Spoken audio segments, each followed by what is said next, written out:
Hey everybody, this is Eric with Peak Financial Planning. So this is a comprehensive video guide to who I am, Eric, the owner of Peak Financial Planning.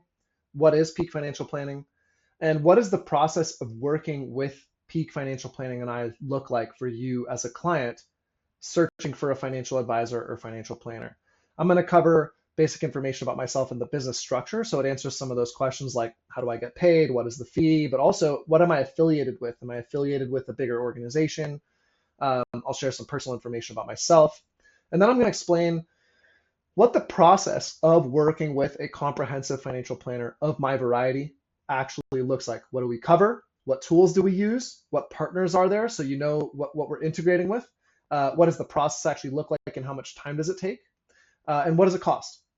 Okay, so with that being said, I will eventually also cut this video up into segments so you can watch each of the parts separately, but I will put timestamps in the description to this video. So if you want to skip ahead to specific sections, you certainly can. So a little bit about me. My name is Eric Amzalag. I grew up in Southern California here in Woodland Hills, which is a suburb of Los Angeles. I'm an identical twin. My brother's name is Adam. We look exactly the same. You'd never know if I had a picture of him up here or if it was actually me. It's crazy, but it was a great experience. I grew up and went to school here in the San Fernando Valley, and then I went to college at University of California, Santa Barbara in 2007, where I studied economics, accounting, and technology entrepreneurship. Graduated in 2011. While I was in school, I got my real estate salesperson's license and my real estate broker's license, and I worked as a junior agent for a local commercial real estate investment broker, doing pro formas and models and marketing work and cold calls for 2 years until I graduated, at which point I moved back to the San Fernando Valley and continued working in real estate for 2 years. I did get all the credits I needed to sit for my CPA exam, but I just had no interest in pursuing tax, audit, or accounting as a career. So I just decided to continue on with the real estate profession. I did that for 2 years, doing cold calls for some junior agent for some senior agents in the Los Angeles area, doing proposals and models and cold calls for apartment real estate sales. And then I left that to go work for my family business for 2 years, where I started a department wholesaling artificial grass to contractors. At the time, it became a big thing, the drought in California. So I helped my family start that department. After 2 years, the department had grown a lot, but for me, the relationship of working with family really wasn't a good long-term framework. So I decided to leave the family business and go pursue something else. And I had done well at the time, and I decided to pursue a total personal hobby. I had always thought I'd be self-employed. That was my intention. So I just thought, you know what, I'm going to go open a CrossFit gym. CrossFit was a hobby of mine at the time. It was kind of new on the scene, a lot of hype around it. So I went and opened CrossFit Encino with no formal training. I had not done any education, no physiology, no anatomy, nothing like that, which in hindsight was a big challenge. But I learned a lot from the experience of becoming educated and becoming a very professional fitness business owner. I had a very successful, large private fitness business in Encino, California. It was called CrossFit Encino, eventually became Lift Off Strength Encino. I met my wife through the business, and we ran that business together. She's also a fitness enthusiast, and we ran that business together for a long time. And 2020, when the pandemic came around, we were faced with a crossroads, whether we should sign a new lease or turn the business into a virtual business. And at the time, we decided to move the business virtual because of the pandemic and some other logistical things. So my wife took over that business entirely, and she now runs this fitness business. And we're both still very enmeshed in that community, but I decided to go back and pursue a career in finance, which was my original educational background, and as a business owner, something I used a lot, but really only for myself. Financial advising and financial planning was a nice intersection of my personal interest in education in finance, along with the soft skills I learned as a health coach and a manager and employer through my fitness business. So I went back and got my financial advisor credentials. I went and got a job at a local franchise financial advisor through Ameriprise. He managed around $200 million in client assets. And I worked for him for a year. And it was a wonderful experience, very good to me, taught me a ton. But unfortunately, one of the byproducts of what it did teach me is that I did not like working within what's called the broker-dealer model, which is when you are employed by the big bank and forced to sell products that the bank wants you to sell. So Ameriprise wanted me to sell Ameriprise life insurance and Ameriprise mutual funds and Ameriprise brokerage funds because I get commissions for selling them and they make more money if I sell them. The problem was that did not fit with my value set because a lot of people's plans did not call for Ameriprise products and solutions. And so it was a huge conflict of interest that I did not like. So I decided to leave after a year when I thought I'd be there longer. And I decided to go self-employed. So I went and worked with a consulting agency to start Peak Financial Planning in 2021, which is the name of my registered investment practice. I think it was the best decision I made. I'm really grateful for the experience I had at Ameriprise. It taught me a lot about what not to do. It taught me a lot about what to do. And since that time, I've gotten all my securities licenses, my 7, my 63. I have my certified financial planner designation, and I'm working on my retirement income certified professional designation. And in a little bit here, I'll tell you more about who I work with and why I've chosen that. But to wrap up this section about me and my personal background, my personal interests are really economics and finance on the one side, and then health and fitness on the other. My wife and I do lots of hiking and mountain climbing and skiing and outdoor activities. That's a big passion of ours. And you can see pictured here is my wife Amanda and our dog Monty. She's a pit bull rescue. And our baby for now. So that's a little bit about me. Let's talk about Peak Financial Planning. So in the financial advising space, there's really 2 types of businesses. There's what's called the broker-dealer, which is the bigger bank. That's like an Ameriprise, a Fidelity, a Prudential, that employs financial advisors, and the advisors are employees of that big bank and therefore get paid by the bank and are incentivized to sell bank-specific products or brokerage-specific products because they get commissions through that. Then there's what's called the fee-only or registered investment advisory space. And that is essentially the mom and pop version of a financial advisor business. So my business is called Peak Financial Planning. It is a registered investment advisory that I own. I am the only financial advisor employee of Peak Financial Planning. And Peak Financial Planning is my business. It's unaffiliated with any other Peak Financial. So there's all sorts of companies out there with Peak Financial. My company is not affiliated with them. It is me and my administrative assistant. There's 2 staff members of our business. It is my hope to eventually grow that business and hire other advisors, create opportunities, create a great financial planning model that can provide advice to people who are having trouble trusting the legacy financial institution. We'll talk more about that in a minute. But what I'm showing on screen here is there are trade-offs and things you give up when you leave the broker-dealer model because they have lots of resources. They provide mentorship and research teams and all sorts of tools and technologies. You give all that up when you go independent. And so for someone in my position, we have to find other ways to supplement that. So I'm a part of a bunch of organizations. Some of them are consultative. Some of them are just listing directories. But what they do is they connect independent financial advisors like myself with the resources they need to operate and provide the same level of service that you, the client, want and expect from a big broker dealer. So that's what a few of these here on the screen. Moving on, when you work with an independent financial advisor like myself, who has a registered investment advisory, you will be integrated into a few tech tools and other platforms. One of those tools that I use is called AdvicePay. It's a compliant financial advisor DocuSign, client agreement hosting, and billing portal. And should we work together, we will talk more about what that looks like, but it's a compliant tool that's built for our financial advisors to keep things secure and take care of those 2 services. In addition, there's a tool called RightCapital. This is an online app, cloud-based financial planning tool that hosts your financial plan in a central location. It aggregates all the data that we use, keeps all the models in one place, keeps tasks and project management items in one place, so that at any point you can log in on your own, see the health of your financial plan, look at all your contingent scenarios, look at all the tasks that I'm doing on your behalf or that you have yet to do for yourself, and stay up to date on the health of your retirement. This tool is available to you into perpetuity once we build it. It's all online. Gone are the days of the 30-page, big, heavy paper-bound book that is the financial plan.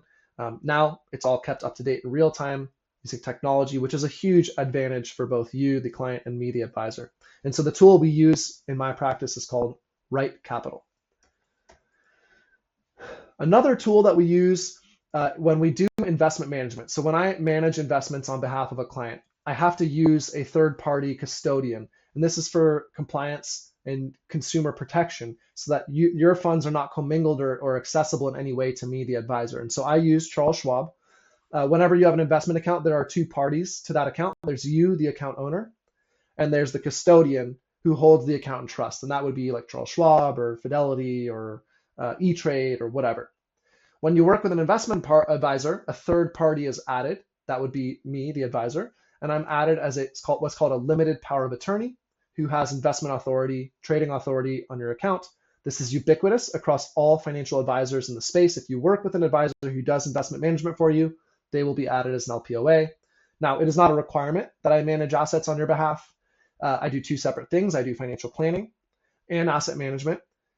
In my business, the financial planning is the primary focus and leads all the investment decisions or recommendations. And so the priority is the financial planning, not the asset management. The asset management follows, if it's warranted, the financial planning. And so in that regard, I use Charles Schwab as the custodian. I like them because they're secure. They've been in business for a long time. They have no fees that are passed on to the client. And all in all, it's a very wholesome vendor or partner for both of us. So moving on here, on the screen, what you see now, and I'm going to explain it, is a visual roadmap of what a financial planning process looks like when you work with someone like me. Now, different financial planners specialize in different things and do different things. If you'd like to learn more about what I do specifically, I work with pre-retirees who are within 10-ish years of their goal retirement timeline or within the first 5 years of their retirement.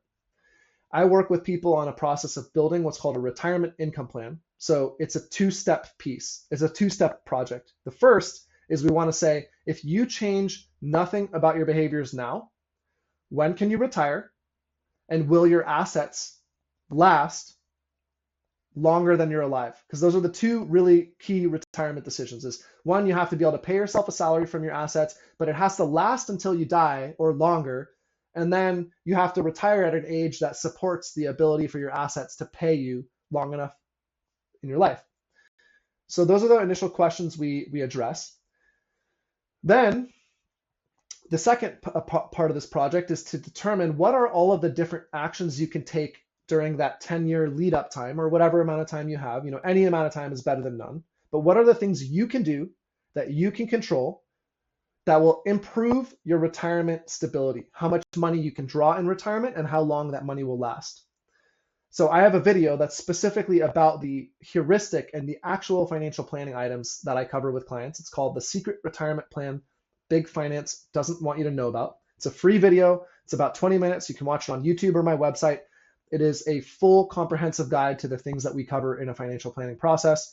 The whole idea is it's behavioral. It's things you can control. You have a lot more power in your hands than you think you do. You don't have to throw your hopes to the investment gods and pray that you find an investment manager who can suddenly make your retirement work. That is not the case. There are a lot of things you can control that you should do. And the reason I call that video The Secret Retirement Plan Big Finance Doesn't Want You to Know About is because Big Finance doesn't want you to know that there are things you can control. Because if you could control those things and you knew it, you wouldn't have to defer your power and immediately transfer your assets to a financial advisor who will not give you advice until you hand over your hard-earned savings. That's a huge leap of faith that is not warranted without some deeper relationship. And so that's why I made that video, and that's why I work in this way. We start with financial planning. We get to know each other. If we feel like we have similar values and I have the ability to help navigate and lead you into the retirement that you hope for, then I will maybe earn the right, the privilege to help you manage your assets. And if not, no hard feelings. So what you see on the screen here is the roadmap to part one of this project, which is what's the plan, what's your baseline plan, and then what are the contingencies that we can actually implement that will improve your plan. What we want is over 4 to 6 meetings in the first 3 months, arrive at one plan that we all agree is executable, implementable, and doesn't require too much sacrifice, but actually gets you to the retirement goals you want, the right retirement age, with the right amount of salary that you could pay yourself out of your assets, and the fact that it can outlive you, that your retirement monies will outlive you rather than you outliving your retirement monies. That's the onboarding phase of a retirement plan. Then we move to what's called the implementation phase of the retirement plan, and that's where we actually execute on all the action items that are dictated or generated by the plan. That can take so the first year usually is split into 3 months for onboarding and 9 months for implementation. Some people move faster, some people move slower. It's largely about how much bandwidth you have and how much time. So what does it cost? Well, I charge 2 different fees. The first year, I charge a comprehensive financial planning fee. It's $3,500. $1,000 of that is paid upfront at the time we sign a client agreement. And then the balance of that $2,500 is paid over 12 months, $208 a month. The reason I structure it that way is, 1, you should not have to pay everything up front, and it will incentivize me to work harder on your behalf if I know that I have to work the whole year for you in order to earn the whole fee. The second is, I want to give you exit strategies. I don't want you to have to take this huge leap of faith, and what if we don't get along well? What if the circumstances of your life don't allow for this level of involvement at the time that we try to set out on it? You should have exit strategies. I should not have all the protection. And in the legacy financial system, the broker dealer and the advisor have all the protection. You have to transfer your assets. You have to pay. You have to take such a huge leap of faith, and they have all the protection. They make it a huge headache for you to extract your assets, for you to get clear explanations of the fees. It's a huge headache, and that's why a lot of people don't work with the financial advisor, even when they probably should. So I've structured it this way so that it feels fair to both of us. We build the financial plan. You can pay in installments over that year. You should pay in installments over that year. You're not obligated to work. There's no language in any agreement that says you have to work with me for any set period of time, nor are there penalties or buyouts or fines or fees if you stop working with me at any point. Now, if I do investment management on your behalf, and that's warranted or called for and agreed upon as part of the plan, which will be dictated by the plan. So it will come as we get to know each other, and that discussion will be had. If that is something we decide to do together, I charge 1% of the assets, of the household assets that I manage directly. That's only assets I manage in a Schwab custodial account directly. I charge 1% for households up to $1 million. And then above that, there are what's called breakpoints, where the percent fee decreases to reflect the fact that it doesn't require proportionally more time for me to manage your assets as they grow in value. Now, that's the first year. Should we work together ongoing, which is my hope and intention? I want long-term partnerships with people who want to navigate retirement and all the complexities that come with it. Then in year 2, the fee decreases to reflect the fact that there is not as much labor required in the second year. In the first year, you have to teach me, and we have to build the scaffolding of this financial house. You have to teach me about yourself, what your goals are, your decision-making process, what your assets are. You have to gather all this documentation. It takes some time for me.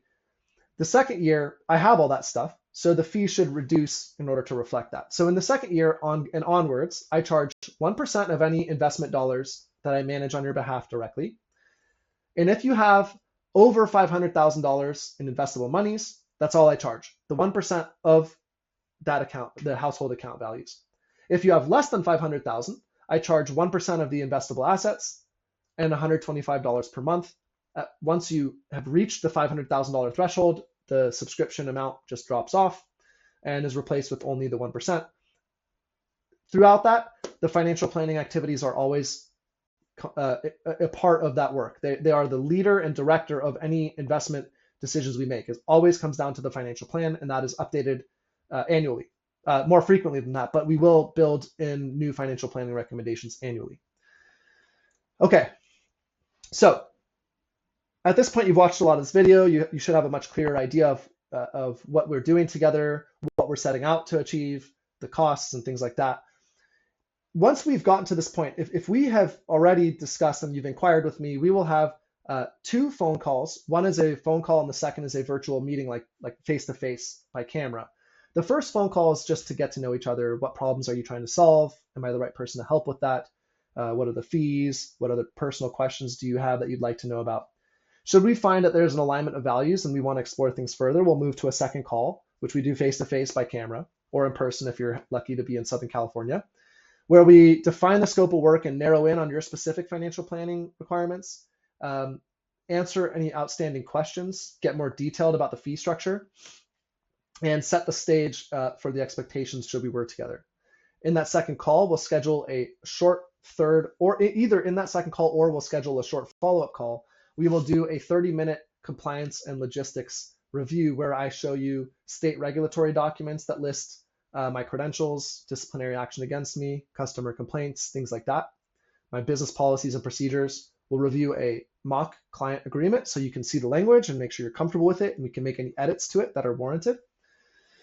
And we'll invite you to the financial planning tech tools, AdvicePay, RightCapital, and we'll schedule our first working meeting and go through the document gather checklist, which is the list of documents I will request from you in advance of our first working meeting. And that's what this shows on the screen here. Is by that point we should enter into a working agreement. We should feel comfortable and have discussed all the nuances of the fee structure. So that is what it looks like to work with a financial planner like me in my business, Peak Financial Planning. Again, I will point you to two resources. The first is the Secret Retirement Plan Big Finance doesn't want you to know about. It will be the best 20 minutes you've ever invested in your life to watch that video, because it will give you a clear roadmap of what does a retirement plan entail, and what are the things you can control that will increase the probability of retirement success for you. The second is I have some videos and guides that will explain what are the financial planning fees, what does the average industry look like, what are the different types of financial planners and what they do. It can be very helpful to give you a framework of comparing me and my business to others, so you understand what do you need. You may not want a small self-employed business like mine, but on the other hand, you may not want a broker dealer, and so you'll have to make that judgment for yourself. But those resources will help. Last but not least, thank you for your time and attention. If you'd like to learn more about working with me or my business, you can go to my website, which is thepeakfp.com. You can also watch that Secret Retirement Plan video, which is available for free on my YouTube channel and on my website. You can watch a bunch of other video guides about different financial planning, business-related things like what is a broker dealer, what is a financial advisor, what's the difference between a CPA and a CFP. Those are all available on my channel and my website. And if you'd like to schedule a free financial planning consultation with me, you can do so through the link in the description to this video, or go to my website, click through the Secret Retirement Plan video, and you'll be prompted to schedule a free consultation so we can get to know each other and see if we're a good fit. Thank you for your time and attention. I hope we get the chance and opportunity to speak soon. And please send me any feedback, questions, or comments you might have. I look forward to seeing you at some point in the future.